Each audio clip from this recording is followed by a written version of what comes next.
So what's up everyone, I'm Luke. I'm Nick.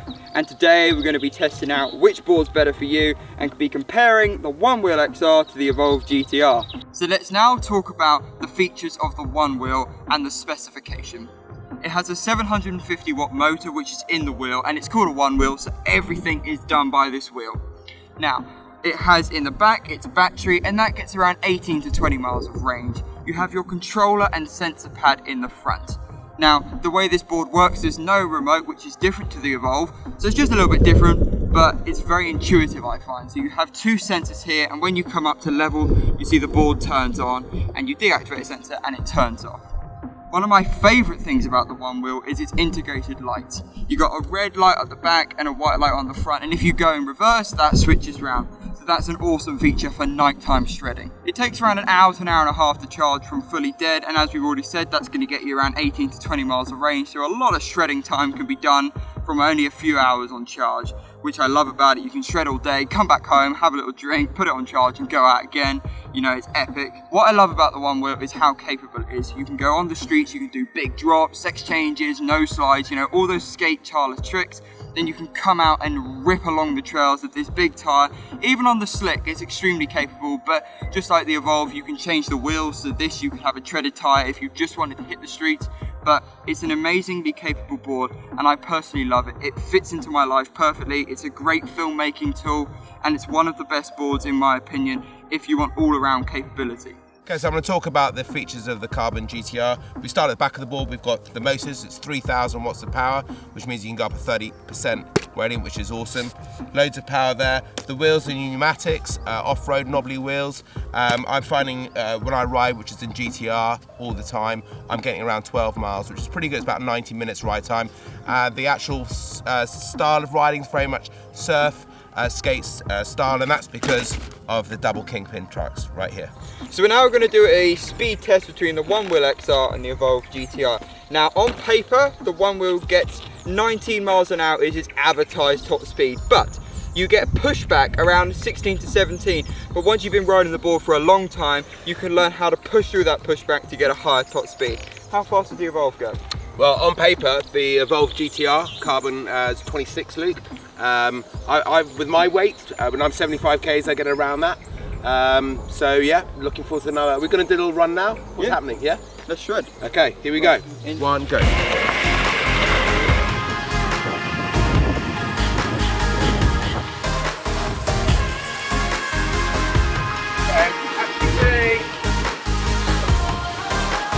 On 22, so I'm 4 away from the 26. Luke's coming back now. I'm just actually hovering around 22. It's coming back again. Here we go. Might be able to see this.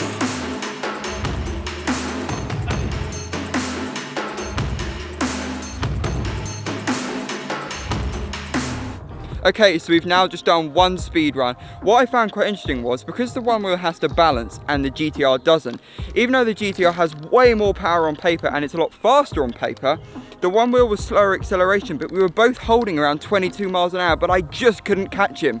Yeah, absolutely right. I was going between 21, 22. I was absolutely maxed out. I couldn't go any harder on this terrain. Obviously, it's dependent in terms of your speed with the temperature, how the board's charged. This is, by the way, is on 100%.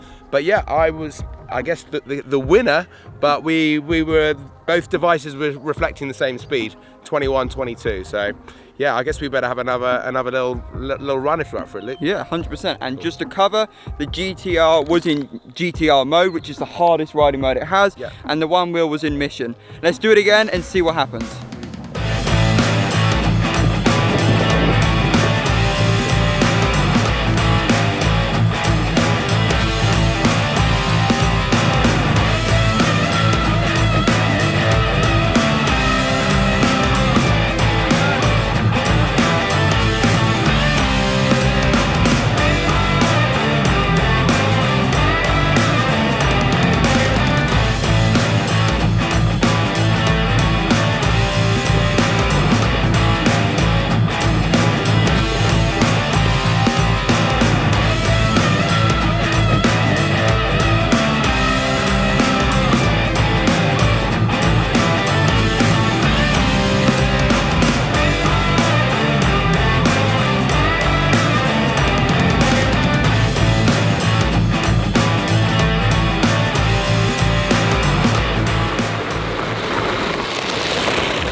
So that was a really interesting second race. Now, me personally, according to the Onewheel app, I hit 23 miles an hour on my board.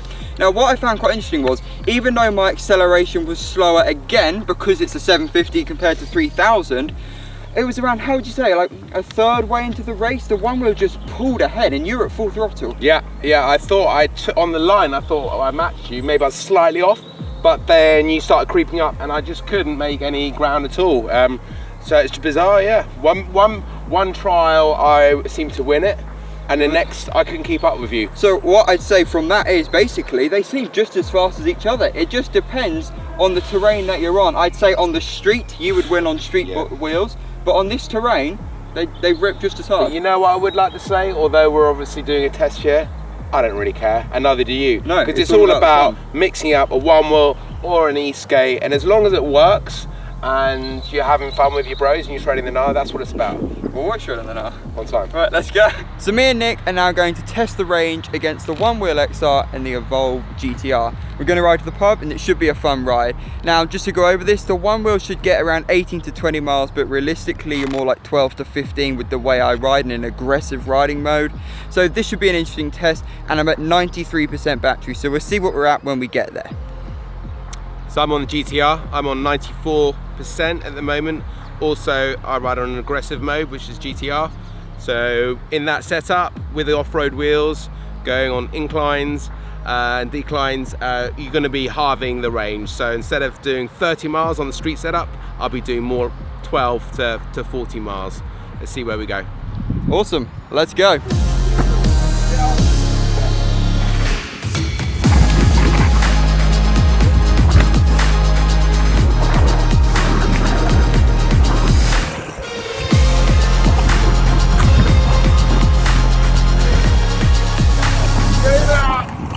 So we're now 1.7 miles into our shred to the pub. Now, I'm now down to 88% battery. Now, that has used a considerable amount of battery for 1.7 miles, but you have to remember, we're not just cruising along at a slow speed. We've been dropping off all of the little jumps that we could, like shredding the trails, taking the banks, going down the stairs. I mean, it's been an awesome ride. So I'm down to 88%, and let's now hear what Nick has his battery down to. Woo! Go guys! Awesome. Those guys are going flat out. Anyway, back to our little test here, Luke. I'm on 84%, which is not bad. No, that's not bad at all. We've both been going really hard. We have, and we've got quite a bit to go, so we'll be back with further updates. Awesome, let's shred.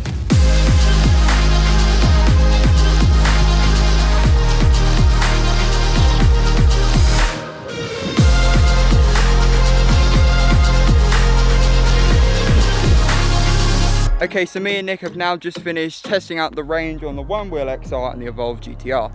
Now, we've done around 10 miles, and this hasn't just been going along at a slow speed. This is a realistic range test, going up and down, lots of steep hills, variety of terrains, and we're going fast. We're not going slow. We're going probably 18 to 22 miles an hour most of the time, so we're not going slow and we're going hard on these boards. Now, to do 10 miles, I've used 66% of my battery, so I'm down to 34%.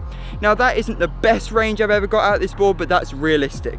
And Nick, how much battery have you used? Yeah, the GTR's pulled it out of the bag tonight. 51% it took for doing the 10 miles, and it was always in GTR, 100%.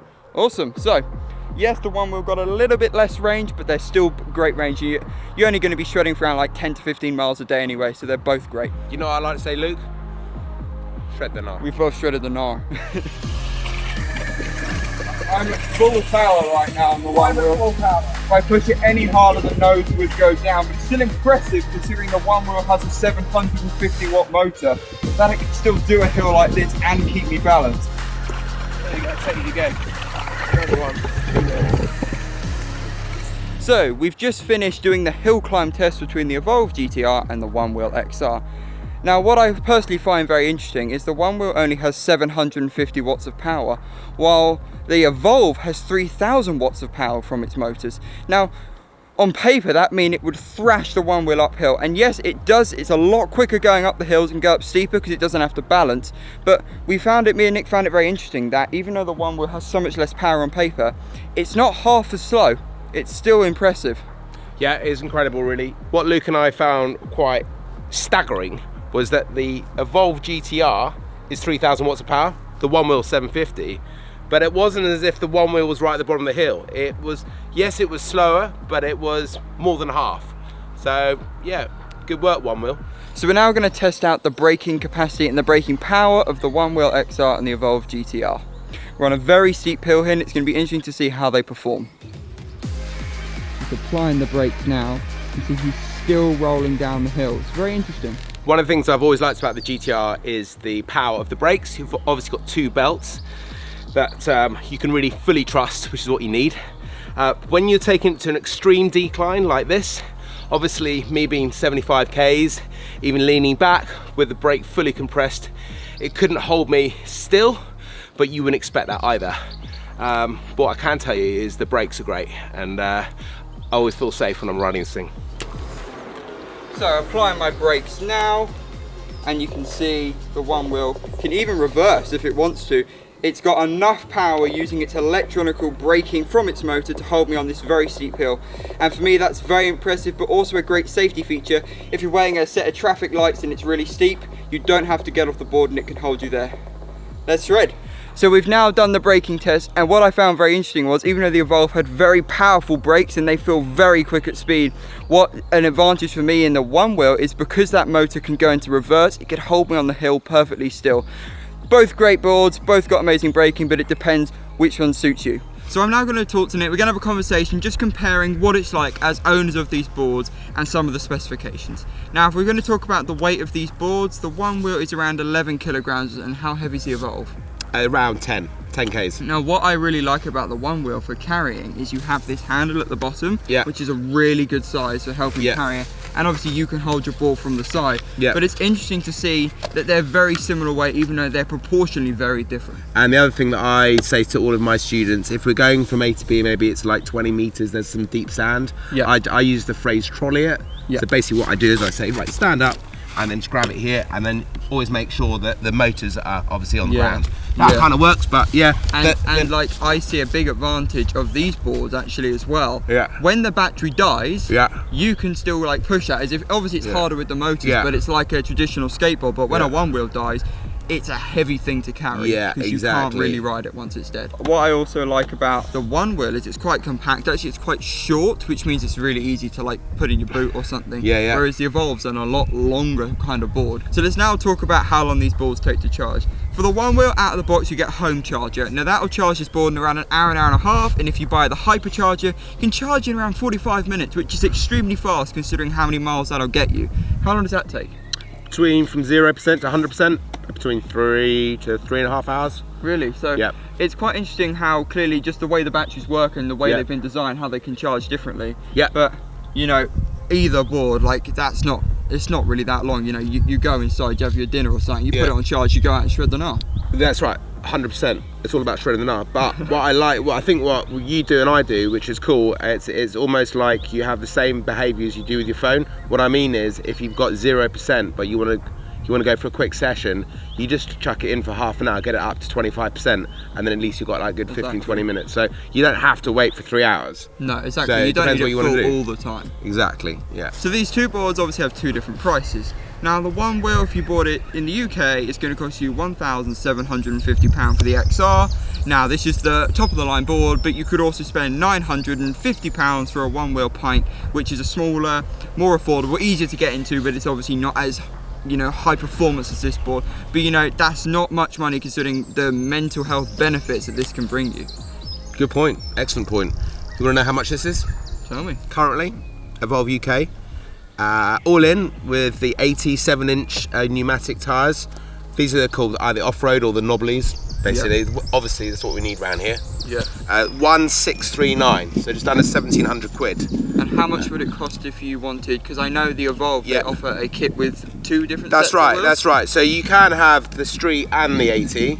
Obviously where I live in the Surrey Hills, there's no real need for me to have street. No. So if you live in a place where you hit tarmac as well as you like going off-roading, for example, like multiple surfaces. So I've got good friends down in Hove. They might want to be like on 107, some really nice street wheels but are wide. And then yeah, if they want to go off-road, then they can buy the 2-in-1. So the 2-in-1, which gives you both options. So the that 80s, will come with off-road and street yeah, exactly. wheels. They're interchangeable. It takes about 6 minutes when you get it down. Yeah. And that's 1849, so just under 1900. So if you just want just the off-road, it's Yeah. cheaper than the one wheel, but if you want multiple options, Yeah. it's a little bit more. But you can also change the tyre on a one wheel. That will void your warranty, but you could put a treaded tyre. So basically, they're the same price if you want the 2-in-1 kind of idea. In the terrain that we ride, it's really important that you can get over all the obstacles. And if we look at it like this, they've basically got the same clearance, which for around here, that's more than enough.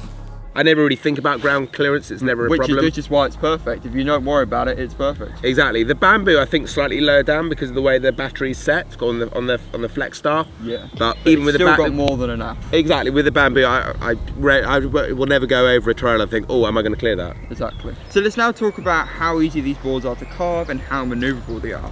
Now the one wheel has something called digital shaping, so you could choose in your app how if you wanted a tight trucks fill or a loose trucks fill. But what's great about the one wheel is you can just revert it, and like imagine you've got to the end of the road, you got to turn around, just revert and ride away. You know, it's so it can go down really tight places and it's so capable in tight situations. So it just match your riding style completely. Perfectly. It's especially from the filmmaking point of view. Yeah. If you've got to keep filming that Yeah. same shot, you just turn around super easy. Right. Amazing. I didn't know that. Same question to me, I guess. Yeah, exactly. I mean, obviously I ride, as you know, carbon and the Bamboo. My preference is Bamboo, and that really is all to do with the flex. Yeah. So it just means that my legs don't have to work as hard. Yeah. I can ride a bit harder because the way the Bamboo flexes is like my suspension. But in terms of carving with the double pin trucks, they've just created this magical like surfy flow state. Yeah. And from the start in 2012, Jeff Anning's whole premise of his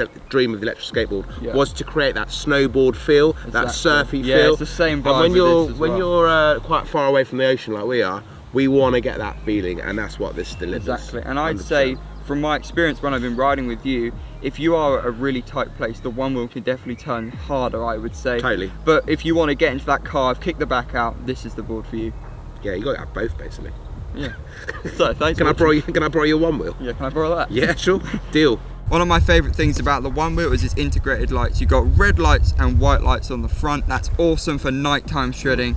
And do you come with any lights? No lights at all. But luckily I'm good friends with Shred Lights.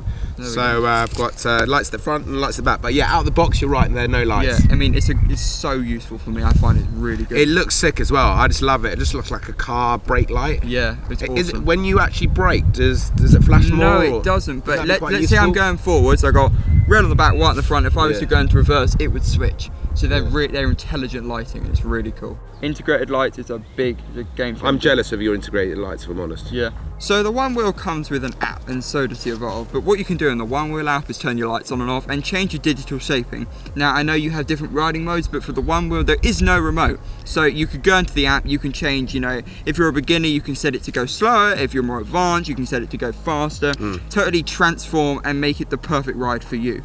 Correct. Customizing your ride is what it's all about. With Evolve, they do have an app. I actually don't use it that much, but it's pretty cool. I have checked it out. You can see if there are other riders around. Okay, cool. So you can meet other people. Meet other people within the, obviously with Evolve, this is the Evolve community, but I think they do actually widen it to other e-skates as well, which is cool. And it gives you some real-time data, but also the thing was really interesting and useful is being able to remotely update your firmware on your remote. Yeah, always upgrading your board. Always updating through the cloud. But comparing to the one wheel, you have how many different riding modes can you use from your remote? Well, you have 3 standards. So you have Eco, which you just use basically for beginners, or it's mellow, and then Pro just bumps up the torque, and then GTR is obviously max torque. Yeah. The top speed is very similar between Pro and GTR, but what you do have is a custom option, which you can get into that, and then you can tweak it up, so you can actually go slightly faster than the stock speed, so you can go right up to like 20, 27, 28. Awesome. Yeah. Well, so basically you can both customize your ride on both these boards to suit you. So the way the one wheel works, you have a hub motor in the middle, which is 750. Now, what kind of motors do you have on your board? So you've got twin brushless motors. They're 1500. So each 3,000. It's a 3,000 exactly. Yeah. So it's a lot of power. So it means you can go up a 30% gradient, which is mental, really. And what's quite interesting, I find, is when we ride together, is because the one with a hub motor is really reliable, you know, like everything's done by this wheel, there isn't any belts, but one of the things that I've noticed with the Evolve, it's a different design, but it's because those belts, you know, they have to take so much torque that's one of the things that you have to change and keep an eye on. Yeah, exactly. But I think the whole premise with the belt system is the interchangeability. So you can just change the tyre. You change the drive gear depending on the wheel size, depending on your belt. But then obviously depending on how you're actually riding. Like obviously now, because I've been riding a long time, and the guys that I ride with quite a bit like yourself, we push the boards to the max. So in a month I might go through, I don't know, 4 belts, something like that. Each belt's 15 quid. But that's how I ride. Obviously there's some other people that, you know, other riders just chill, they'll go for the whole year and they wouldn't go through a belt. But I don't mind spending, you know, 50, 60 quid a month if I'm really enjoying it. A great advantage for me personally, Nick, is because it has this one big tyre, it's so capable. Now when me and you shred together, what we notice is in that thick sinky sand, you have to get off just because the wheels are so much smaller, and like this will just float straight over it. So it's interesting to see how they can deal with the terrain differently, I think. Exactly. So I mean, this, if you're going to compare it, the one wheel will win. If the question is, you know, where can this go? This can go 100% anywhere here. This can go about 95%. So what happens when we're looking at deep sand or deep gravel? This can't handle it. Even with the chunky new tyres, it just can't handle it. It's too deep. It sinks in, doesn't it? It sinks in, so I'll get off, it's not a problem, because I'll grab it, I'll trolley it, and I'll walk around the side and I'll get back on it. It's no drama at all. But for you, because of the width of the wheels, I'm really surprised, I saw this 2 weeks ago, you literally just glide over deep sand. And it's like, no, especially with beach shredding. And not even with treaded wheels. No. Can you explain that? Because I didn't understand that. Basically, this is a very soft compound, so it really grips on any terrain. Now, I ride a slick like all throughout the year, and it fits me perfectly. And you ride at half the PSI, probably. Yeah, I ride at 16 PSI, you ride at 30, which is crazy, really, when you think of the difference. Because obviously the lower PSI, the worse range you'll get. Correct. But that gives you more suspension for the big tricks, the drops, and the terrain that you can ride on. So what me and Nick find quite interesting, especially when we do the speed test, now the one will have something called pushback. So because of how physics works, this can only give 100% of its power. If you push it too hard at full tilt, you will obviously put that nose down, and it's down to you then to control it to bring it back. But an advantage from a safety point of view, if you understand how this works, it's really safe. But as a beginner, I would say if you want to get onto a board and you want to just floor it and not have to worry, this is the best bet. Yeah, 100%. I mean, as you know, one of the things I'm really excited about with Surrey Hills Eskate is we're going to be working with yourself and with Onewheels, because from my side, if it's side on and it can go over anything, we embrace it. Bottom line is though, particularly the younger kids or adults, this is always going to be easy to start off. It's a lot more stable. It's like standing on a table, particularly the carbon. It's long, it's stable, it's easy. This obviously takes a bit of It's more of a learning curve, but I would say it's really intuitive because there's no remote. It's like lean back, lean forwards. So I'd say there's definitely a steeper learning curve initially. Totally. But I wouldn't say either one's harder to ride once you understand how it works. No, I'd agree with that. Now, if you are interested in trying these boards, if you go to the link in the description below to Surrey Hills Eskate, you can contact us, book in a session and learn how to shred on these boards. From a tricks point of view, I love the one where you can do skate style of tricks. You know, I can do big drops, sex changes, slides. It really suits the street trick style of riding, and also can shred on the trails. Because I definitely say, if you're a trick rider, you're a skate trick rider, you would really enjoy learning on this. And obviously you can do, what kind of tricks can you do on that? Well, for me, I would always say it's not really about tricks for me, it's more about carving. That's what I love. But I love it when you carve and the tail goes out. I do. You know, when I ride with Andrew, particularly Andrew McGuinness, good mate of mine, he's great. He's renowned for his drifting, and when you feel the back end fly out and slide out and you get more confidence, that's what I really like doing. Sometimes we did the last week, didn't we, like do the odd sex change and stuff, just as a bit of a loosener to a session on the end. Say but you can definitely do tricks on this, but if you want a trick board, I'd say this is for you. 100%. I definitely agree with that. This is my carving weapon. That's what it is. Accessories for this board allows you to customize it. For example, on my board I put shorter rails, different bumpers, float plates, concave foot pads. You can really tune these boards to ride whichever way you want to.